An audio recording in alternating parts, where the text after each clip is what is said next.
Hello. I have a book to share with you from our classroom today. This book is called Giraffes Can't Dance. What do you think? Do you think a giraffe can dance? Giraffes Can't Dance by Giles Andre and Guy Parker Reese. Giraffes can't dance. Gerald was a tall giraffe whose neck was long and slim, but his knees were awfully crooked and his legs were rather thin.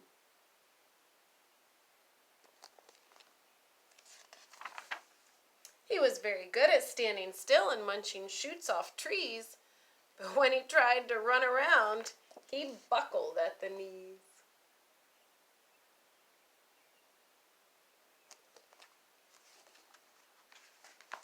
Now, every year in Africa, they hold the jungle dance, where every single animal turns up to skip and prance.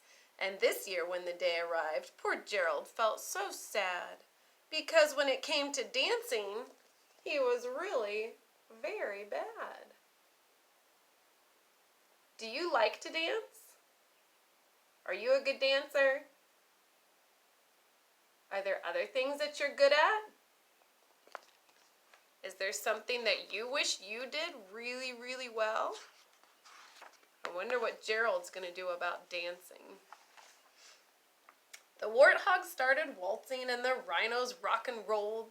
The lions danced a tango that was elegant and bold.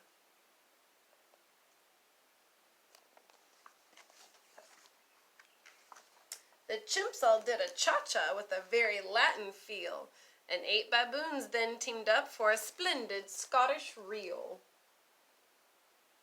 A reel is another kind of dance.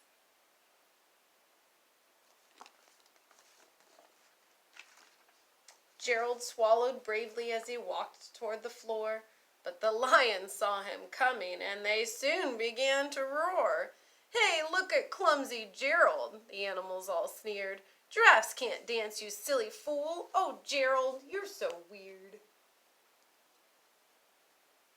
Are the lions being encouraging? Are those encouraging words? Or are those not very nice things to say? I don't think that's encouraging at all. Gerald simply froze up. He was rooted to the spot. "They're right," he thought. "I'm useless. I feel like such a clot." So he crept off from the dance floor and he started walking home. He'd never felt so sad before. So sad and so alone. What would you say to Gerald if you saw him walking home so sad all by himself? What would you do?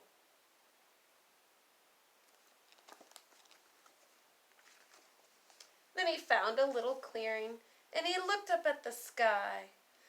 "The moon can be so beautiful," he whispered with a sigh. "Excuse me," coughed a cricket, who'd seen Gerald earlier on, "but sometimes when you're different, you just need a different song." What do you think? Is the cricket being encouraging? Let's see. "Listen to the swaying grass and listen to the trees. To me, the sweetest music is those branches in the breeze. So imagine that the lovely moon is playing just for you. Everything makes music, if you really want it to." I think the cricket is being very encouraging.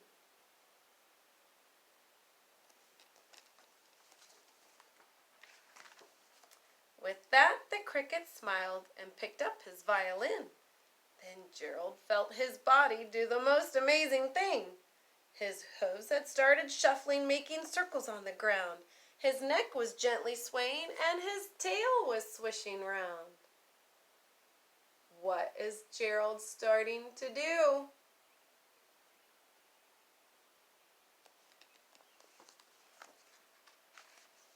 He threw his arms out sideways and he swung from them everywhere. Then he did a backward somersault and leapt up in the air. I think Gerald is dancing. What was it that helped him dance? What made him decide to do something he thought he wasn't good at, or he thought he couldn't do? It was a good friend with some encouraging words. That's all he needed. Gerald felt so wonderful. His mouth was open wide. I am dancing. Yes, I'm dancing. I am dancing, Gerald cried.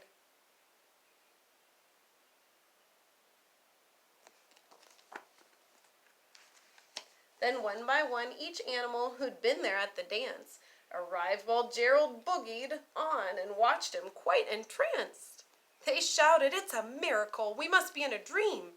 Gerald's the best dancer that we have ever seen!"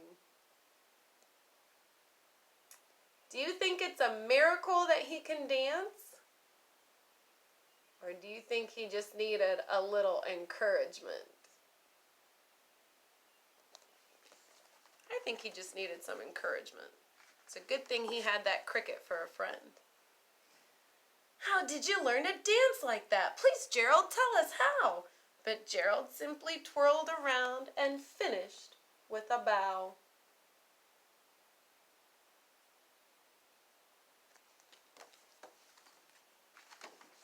Then he raised his head and looked up at the moon and stars above. "We all can dance," he said, "when we find music that we love." What kind of music do you like to dance to? Maybe today you can put on some of your favorite music and have a dance party at your house. Bye-bye.